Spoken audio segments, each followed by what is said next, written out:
I went with my middle school-aged child. We were the only East Asians there. Once the park opened, we had our barcodes scanned and received cards with QR codes. We waited while enjoying self-service coffee, tea, and shortbread. We proceeded through the park, listening to explanations about the animals' ecology and other aspects. I was hungry and the explanations were long, so I got a little tired, but I listened with a grain of salt.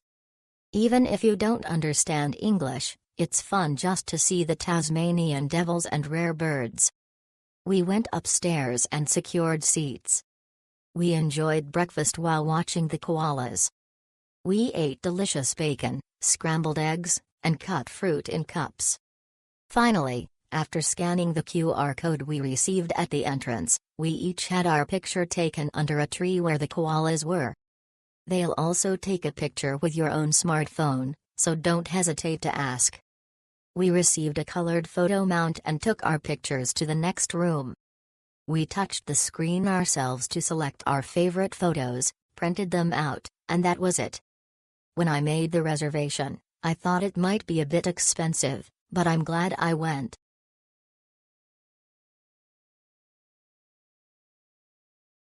We stayed near Darling Harbour, and since we didn't plan to visit a zoo that was too far away, the Sydney Zoo was the best choice. We were initially quite hesitant when we saw the ticket prices, but because it was a rare opportunity and there were some discounts available through AGD online booking, we could decide to book the tickets the day before. On the day of the visit, it was super convenient to just scan the QR code for entry. This zoo focuses on close-up experiences. Although there weren't many animals, the experience was fantastic. We spent about an hour and a half there.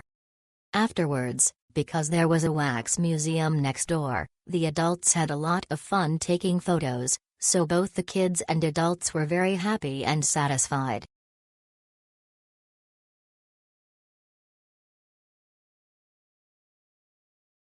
After visiting the fish market at noon, I spontaneously bought a ticket at AGD on the way back to visit the zoo. The QR code entry was very convenient.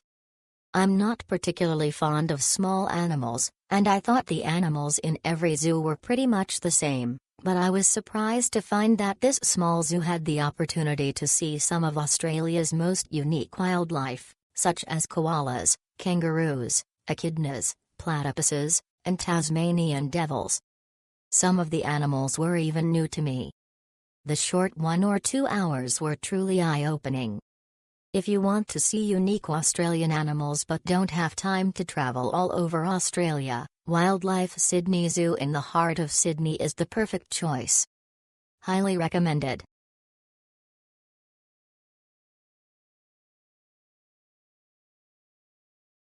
It was unfortunately raining in Sydney. We had planned to go to Taronga Zoo, but we changed our plans and went to this zoo instead. It turned out to be a great choice. It's indoors so we didn't get wet in the rain, it specializes in animals native to Australia, and it's compact and perfect. I was surprised to see Tasmanian devils and wombats, which I thought were nocturnal, moving around energetically, and even the koalas, which I thought just slept all the time, were munching on food and moving between trees. Best of all, being able to see them up close was the best. I recommend the tickets here because you can get in for less than the regular price. I was able to use them the moment I bought them,